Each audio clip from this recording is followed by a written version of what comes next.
You are now entering Alyx Man's world.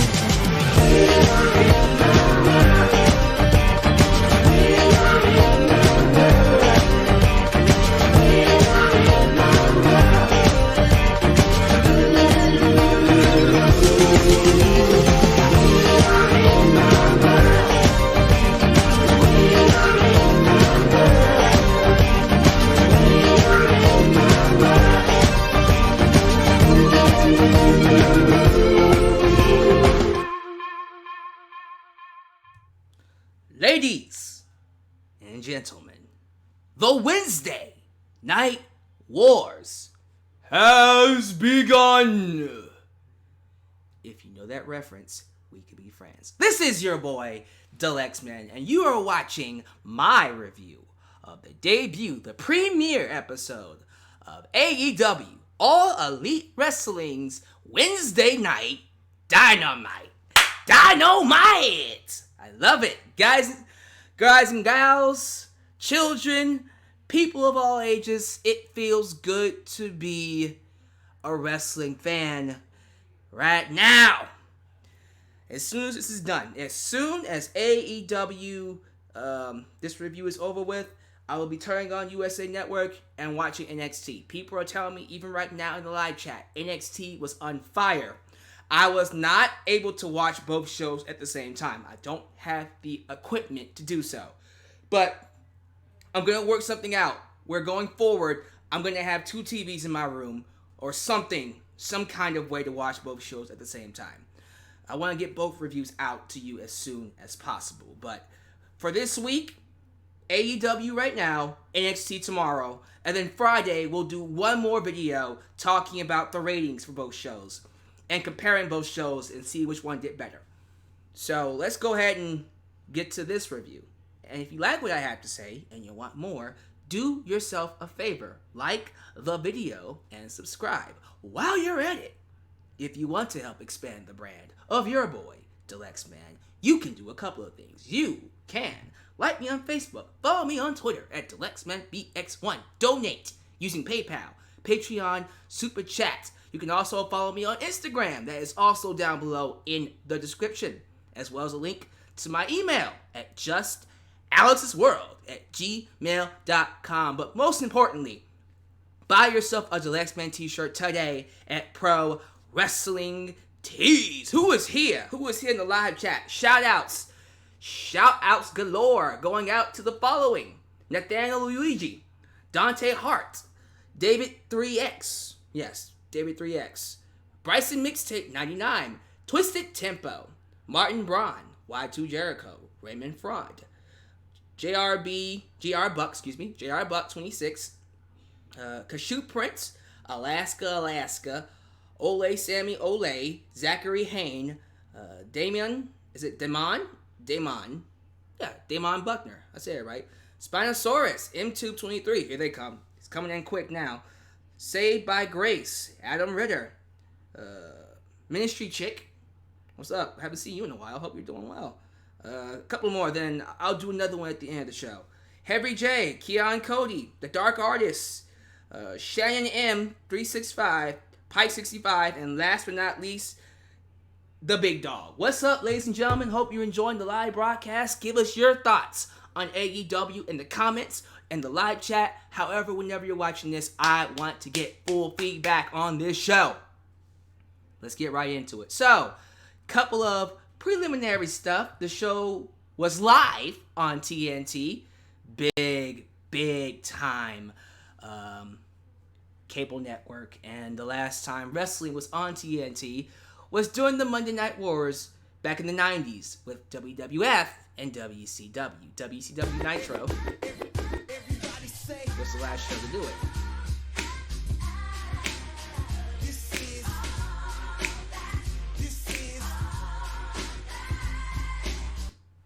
I love both tonight AEW and NXT, but NXT is better than AEW tonight. Well, I'm not gonna say anything yet because I haven't seen NXT. We'll decide that when I watch NXT.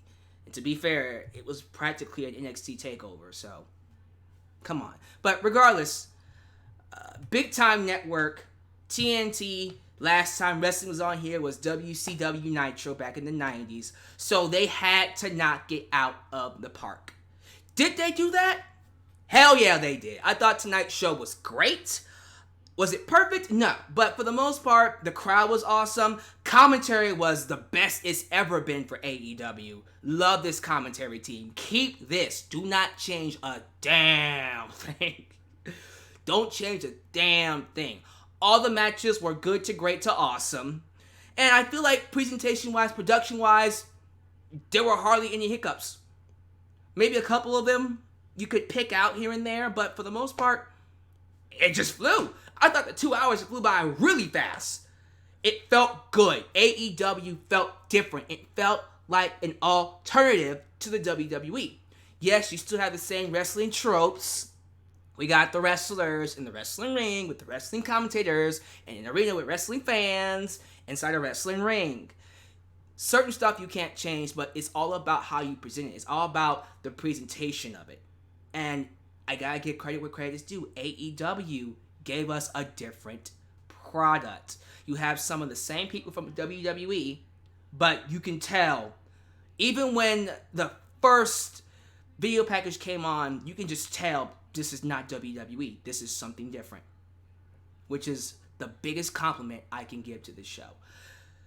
Another thing I love about this, I love how they keep track of wins and losses. Wins and losses matter on this show. Every wrestler has wins and losses, their records, their records tallied next to their nameplates on the entrance. When they have their entrances, you have the nameplates right next to them. Wins and loss record right there. Tag teams, singles, overall. And I loved that AEW put this rule in. They addressed it on commentary. If you're a title contender, if you are a number one contender for a title, at any point in time, if you take a loss or a draw, you instantly lose your title shot. Big time consequence. So Cody Rhodes, as of right now, is in contendership to fight Chris Jericho at the next pay-per-view, Full Gear, AEW Full Gear, November 8th. If Cody happens to lose a match at any point in time before November 8th, he loses his title. Not even lose the match. Pinfall, submission, or draw, he loses his title opportunity. That's crazy. That's a big time consequence. It makes each of his matches matter. You see what I'm saying? That kind of stuff I love to see. It's all about the presentation. We gotta talk about commentary. Real quick, let's stop for a second. Jim Ross, Excalibur, and Tony Schiavone. We're talking about two of the biggest commentators in the wrestling business. From different shows in the 90s. Opposing shows. Tony was the head of WCW's commentary team. Jim Ross was the head of WWF's. And here they are together. And it's amazing. It's glorious. Didn't they used to work together, though? I'm pretty sure they've worked together before. Regardless, they worked so well. It was like, oh my goodness. It was like magic. And I thought Excalibur was perfect. He just fit in well with them. Out of all the commentary teams they've had in AEW, this is the best one. They found it. They found their golden goose. Don't change it. They've worked amazingly with each other. Jim Ross even came alive multiple times throughout the night. You had that old school Jim Ross excitement in his voice. And it felt good. It felt good, man. I love it. I love me some Jim Ross when he gets hyped. Tony Schiavone came alive a few times too. I'm telling you, this is the team. This is the team. Don't change it. It felt good to have him here. But most importantly, we got to talk about one more thing when it comes to AEW. Great wrestling. Amazing wrestling. I'm not going to fault anybody in terms of the performance inside the ring when it comes to the show. However, in the future, and I need to stress this, I would like to see more stories being told with the performers. You know, more character development. A little more background to who these wrestlers are. I knew who these... Look, I watch wrestling all the time, 24/7. Hardcore fans know who these people are. But since AEW is now trying to capture a mainstream audience, we now have to be constantly educating the audience. Constantly. Who are these people? Why are they fighting? Why should I care?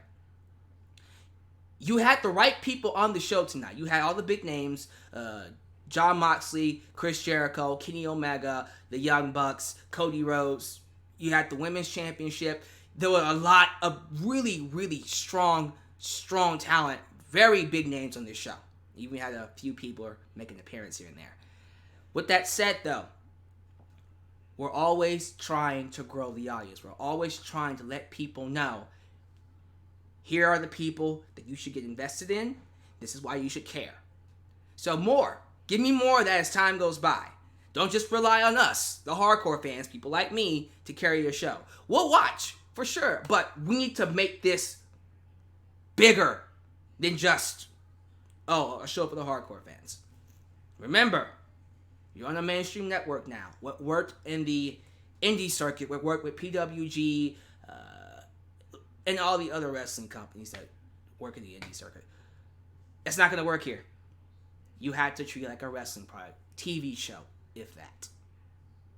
So, let's get to the show. 2 hours, in and out. It was really quick, which is good.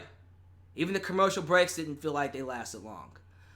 Capital One Arena in Washington, D.C. Great crowd. Don't know if was it sold out? I'm pretty sure it was sold out. Maybe, because the seating capacity is 20,000. Maybe they got somewhere close to that. Even if it was just 15,000, it was still a great crowd. And of course, Mr. Justin Roberts, very underrated, one of the best out there as the ring announcer. Man, he is so good. He really does bring excitement. He really does bring excitement to the performers. And he doesn't stand out.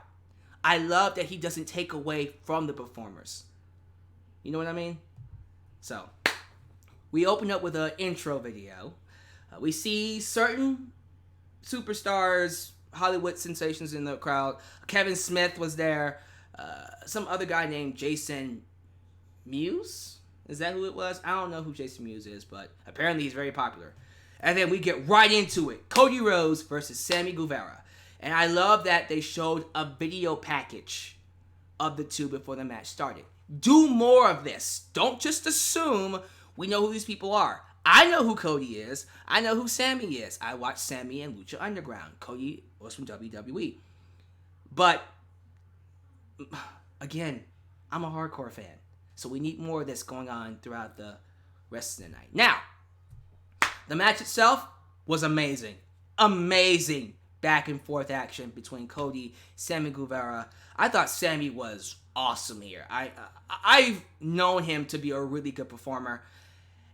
And I think when he's working with someone of the caliber of a Cody Rhodes, who's able to tell the story that the match needs, who's able to be that ring general, slow down the match when it needs to be slowed down, build that heat for Sammy, or in this case, get that babyface sympathy for Sammy to get the heat, it just works very well. And I think the match just worked. It just gelled extremely well. And you saw Sammy, who, by the way, I need to point this out too. Those of you who know about Lucha Underground, who have not seen a single episode, if you can, oh my goodness, please go out of your way to check out at least the first 3 seasons. There's 4 seasons of it. I don't know if there's going to be a 5th season. Probably not. We're probably done with that. But if you haven't seen anything when it comes to Lucha Underground, please go watch it. Just wanted to put that out there. But getting back to the match, lots of crazy spots. I love that Brandy Rhodes, who was out there, got involved in the match. She took a sick suicide dive. Okay, so the spot goes like this. We have Sammy Guevara on the outside next to Brandy. Cody goes to dive through the ropes to hit Sammy, but then Sammy, being the heel, pulls Brandy in the way, and Cody hits his wife by accident. Got him some major heat. Got Sammy some major heat. But I like that just because she's a woman doesn't mean she can't get physical. You see what I mean? WWE is so protective of the women every once in a while you'll see a Becky Lynch get hit by a Baron Corbin, but other than that, women can't get beat up by men, even if it is by accident. But I like that. Luckily for Cody, he ends up getting the victory over Sammy here. And like I said, amazing match. I had to back up a little bit and talk about Cody's entrance. I love that when Cody came out, it was the first thing you saw. He had that... he came up from below the ramp, like Rey Mysterio used to do, the riser. And you see tears in his eyes. You can see the emotion welling up in his face. And that was a great sight. This was his baby. AEW is his baby. Yes, Young Bucks, Omega, and all them have something to do with the production of it and stuff like that. But this is Cody's baby. AEW came from the mind of Cody freaking Rhodes. Okay? This was Cody's baby. He made it happen. Tony Khan funded it. But this is Cody's baby. So it was great to see that emotion, that passion of his. And the crowd gave him all kinds of love, as they should, because if Cody never existed, we wouldn't have this. If Cody never got fired by WWE, we wouldn't have this. Why, you didn't watch Jay Silent Bob movie? What? Jay Silent Bob movie? What does that have to do with AEW? Thank you for the super chat, people. Anyways, sorry, I got thrown off by that super chat. Great match. Awesome match. Afterwards, before Cody could celebrate, he gets attacked by the Ayatollah of Rock and Rolla. Chris Jericho blindsides him, and while the commercial break was going on, they did that whole split screen thing, commercial, and then the show was over here, so you really couldn't turn away if you wanted to catch up. Cody just gets his butt kicked by Chris Jericho, basically. And then we move on to the next match, which features my boy, MJF, Maxwell Jacob Friedman. That was awesome. He's such a dick, but he's a lovable dick. We all love this lovable dick. He gets on the microphone. Thank you. Never, ever go an episode without Maxwell Jacob Friedman talking on the mic. Never. He says, just in case you live under a rock or are poor, looking at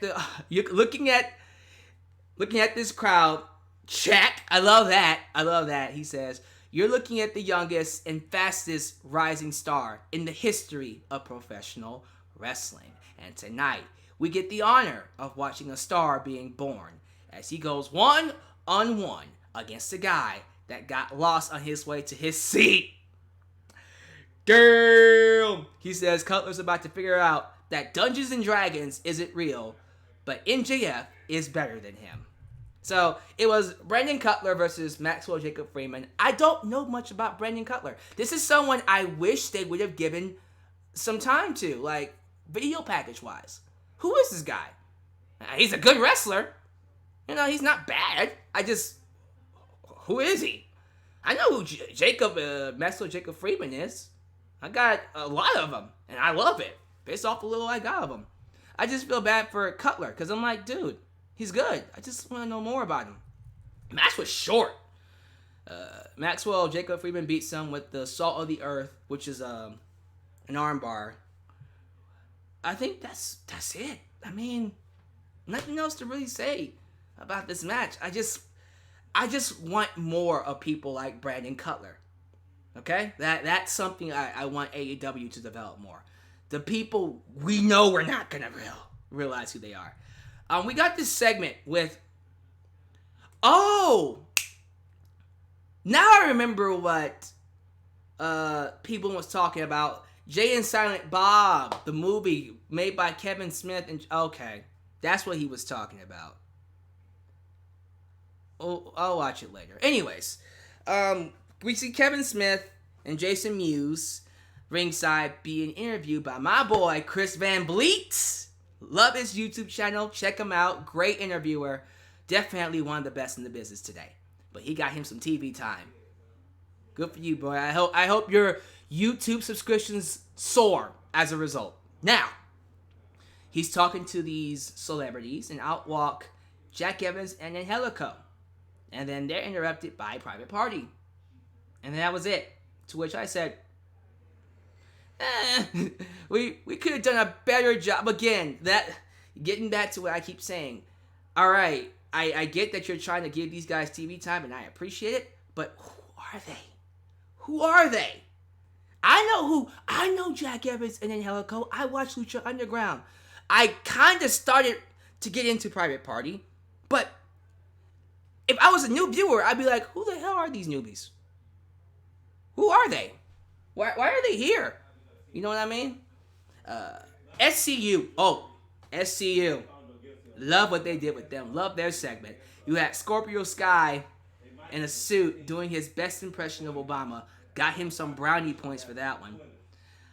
And then it was announced that the tag team tournament would feature the tag team of Daniels and Kazarian. So they'll be in the tag team tournament, and Scorpio Sky will be the manager, which I thought was great. And then they get interrupted by Cero Miedo! The Lucha Bros, Pentagon Jr. and Rey Phoenix. Bruh, I can't wait. Can't wait for that match. That's gonna be great. Man, I just feel so good to be a wrestling fan right now. And I think as time goes by, I'm gonna start to see more of AEW focus more on the characters. And that's growing pains. They'll get used to it. I think tonight was all about making people realize, look, we're new, we're here, we're different, watch us. Which I think they accomplished. Back from commercial, we see the Elite backstage stretching and getting ready for their match. We see Chris Jericho in a different part of the arena in his locker room with LAX. Or they're not called LAX. They're called do they even have a tag team name? It's Santana and that other guy. Santana and the other guy. The boys from Impact Wrestling. I don't know what they're called. They're not called LAX. I'm pretty sure. But we'll find out later. Next up is Pac. Not Pac. Pac. Got that right now. Taking on Hangman Adam Page. The match we were supposed to get at Double or Nothing. But now we're getting it here on the debut episode of Dynamite. Which I think was a lot better. It was good.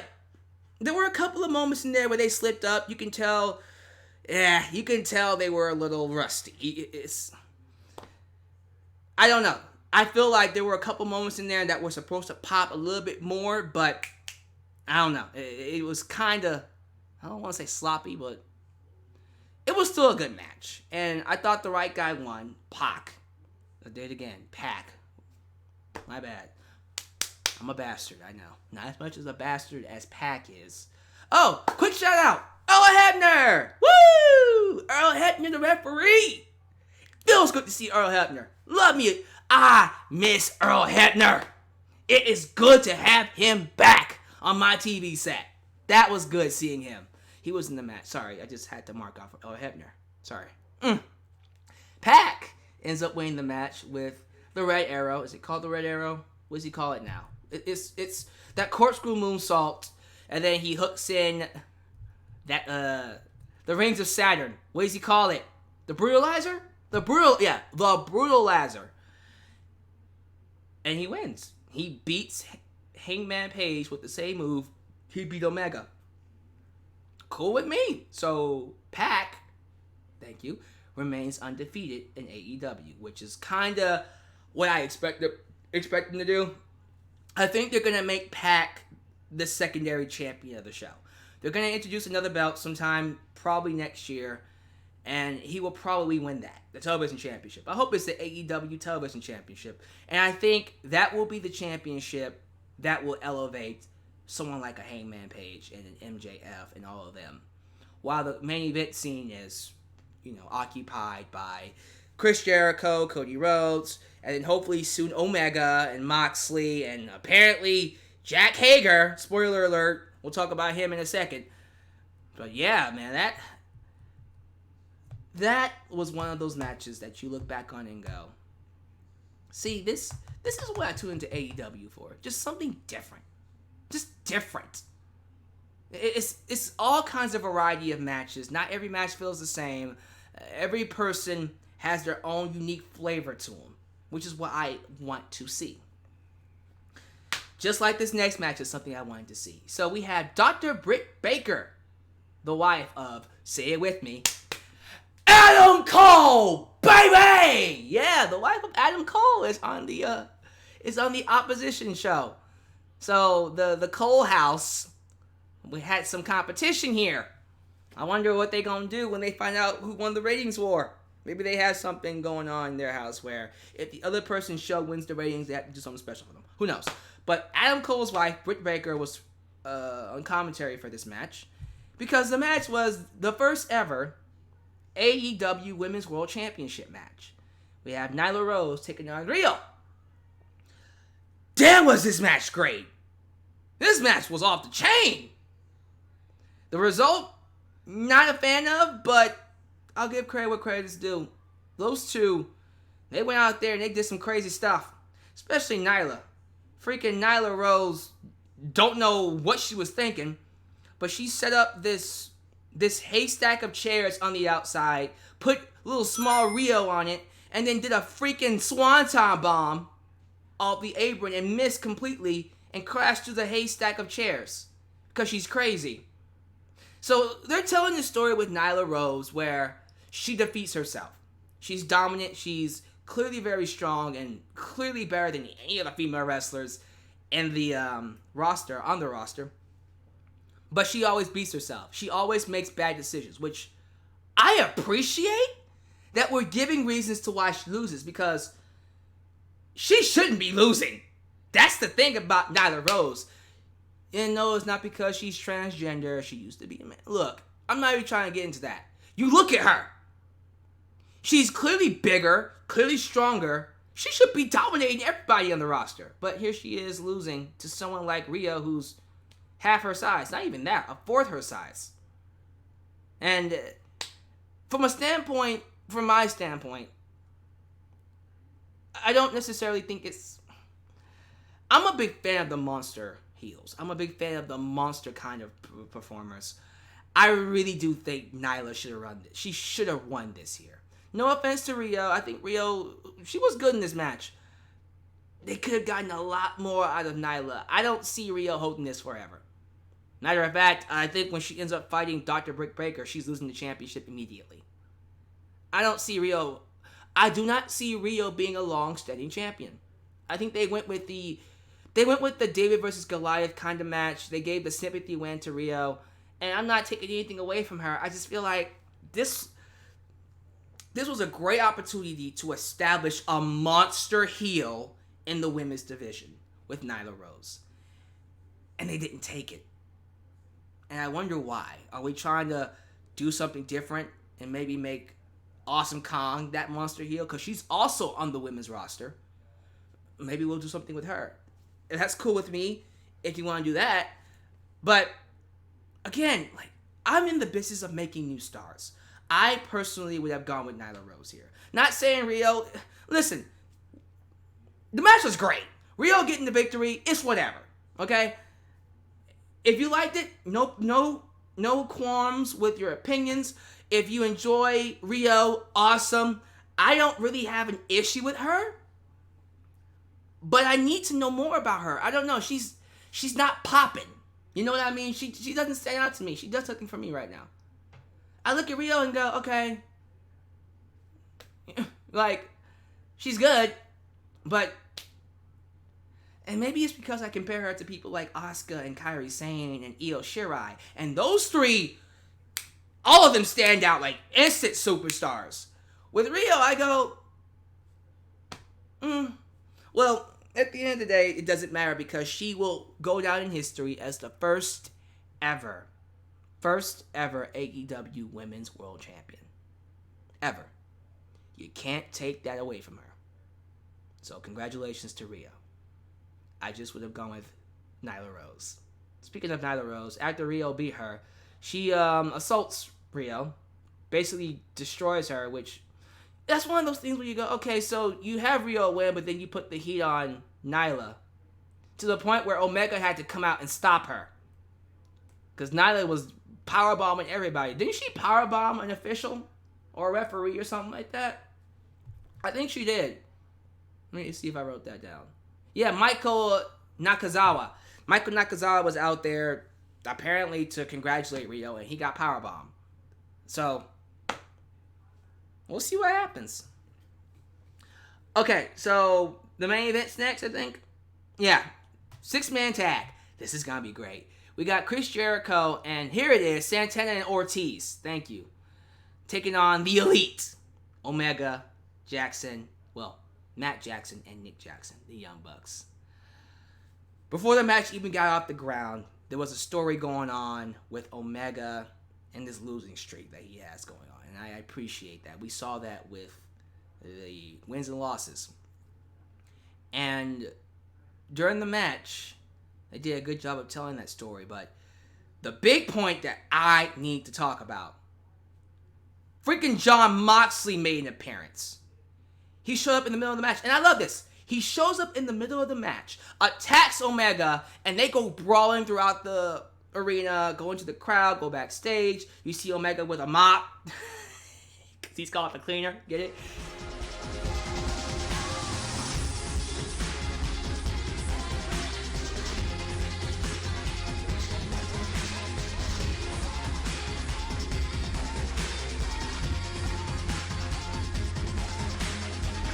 I have mixed feelings about the match. While it was great, Riho winning did make it hard to suspend my disbelief. I think Nyla should have went over. Okay, so I'm not the only person who feels that way. So there are people who agree with me that Nyla should have gone over. Okay, I'm happy to know that. But Jon Moxley interfered in the main event. Took Omega out of the ring. They brought backstage. And then he hits. It's not called... I was getting ready to say Dirty Deeds. What is it called? Death Rider, right? Death Rider. He hits that double arm DDT, but he hits it through glass. There was a glass table, and he put Omega through glass table. It was sick. And he enjoyed it. It was awesome. That was great. My favorite part of the show was that brawl. With that said, I really appreciate that they didn't throw out the match. I was getting very scared. Oh, we're going to end with a DQ finish. But they didn't. Nope. The match continued. Rick Knox, who has authority, said the match continues 2-on-3. Which I liked. That was awesome. That's new. Thank you. We forgot that referees have the power to either throw the match out or continue it. I hate when people interfere. Disqualification. No. Rick Knox. Nope. 2-on-3. That's great. That's different. That's new. You don't always have to have a DQ in every single match. Once in a while, I'll do a DQ. But in this case, thank you. 2-on-3. So it was the Young Bucks taking on Chris Jericho and the former LAX, Ortiz and Santana. The Young Bucks look good, man. They sold their asses off. But as you can imagine, the numbers catch up. They catch up. And Jericho and Ortiz and Santana win. They get the victory. So Omega's losing streak continues. The Young Bucks take a loss. Chris Jericho continues to look dominant. And it gets him some heel heat. We see Cody come out. Cody Rhodes tries to come out and attack and save the Young Bucks from the 3-on-2 attack. And then the surprise of the night, and I told myself, this would be a great time for a former WWE champion to make an appearance, because I thought someone was going to come out and replace Omega. And it would be cool if it was a WWE champion. Well, someone came out, and it was a former WWE champion. It wasn't who I thought it was going to be or who I wanted it to be, and it wasn't someone that fans expected. It was the former We the People, Jack Swagger, who is now known as Jake Hager. Jake Hager. And I love that when they was talking about him, they didn't play up his WWE career. They played up, I thought it was hilarious, they played up his MMA background. They're not bringing up anything when it comes to WWE. Matter of fact, no mention of WWE tonight. Thank you. Keep that up. I thought that was smart.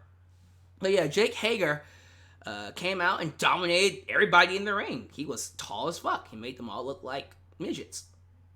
You forget how tall some of these wrestlers are until they're, being compared to the wrestlers who look my size. Jake Hager. He's tall, man. He's massive. But he's now in AEW, and him, Jericho, and Ortiz and Santana beat up Cody and the Young Bucks. And that's how we end the show, with the heels standing tall. Great show. Nice surprises here and there. It was exactly what I felt the company should have delivered. An exciting show with a hot crowd, with something different, with new wrestlers, and a great commentary team. Production was on point. Was it perfect? Absolutely not. Could they work on some things? Absolutely. Again, I don't know much about some of these guys. Brandon Cutler, I'm a hardcore fan. I don't know anything about Brandon Cutler. I don't know much about, I know they're called LAX at Impact Wrestling, but I don't know much about Santana and Ortiz. I almost called them Santino. See what I mean? I want to know more about them. Give me more about Rhea. She's the women's champion, right? Who is she? You know what I mean? Like, give us some background on these women. I kind of felt the idea of Rio being champion and not Nyla Rose. I question that because I'm like, dude, and not just because she's transgender. That I thought that was gonna be the reason she won, because I was sure they're gonna give her the belt. First ever transgender women's champion. Come on now, that would have been big, and she's the first one. I don't know why they passed that up. I mean, Japanese too. First ever Japanese women's champion in AEW. I guess that works too. I don't know. I really do wish they would have gone with Nyla Rose. I really do. Nothing else to really complain about though. Commentary was great. Fantastic commentary work. I can't nitpick the show anymore. So there you go. I'm going to be biased and say I thought the show was great. I thought the show delivered what it should have delivered. Debut episode gets a check from your boy, the Lex Man. If I have to give it a grade, I'll give it a B. I thought it was a solid B. Good show overall, top to bottom, no issues. So, what are your thoughts on AEW? What grade would you give AEW tonight? I'm going to read some people's comments and get the hell out of here. Let's see here. Or super chats.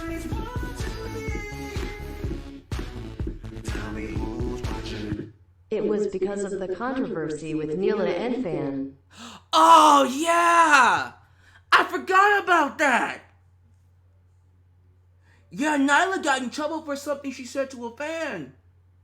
She made a pedophile joke. She made a pedophile insult. Oh, yeah, that probably screwed her over. That probably screwed her over. Because even I'm sitting there going, wow, why would they pass that up? That could be it. I didn't think about that. Let's see. Okay, grades are coming in. Zachary Hayne gave it an A-. He thought it was awesome. Okay. Zion Smith gave it a B. Notorious didn't give it a grade, excuse me. Melvin gave it a B. M2 gave it a B+. Spinosaurus gave it a B+. Joseph Winters gave it an A-. Okay, so B, B+, A-. That's a good range. That's pretty good, man.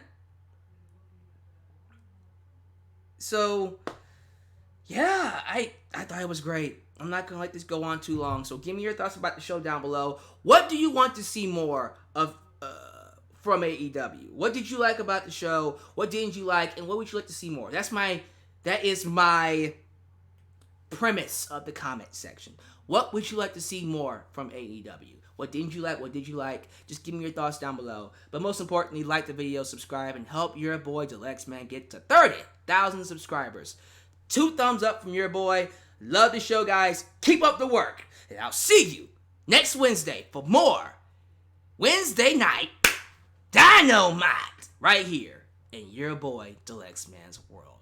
Catch you guys next time. Peace.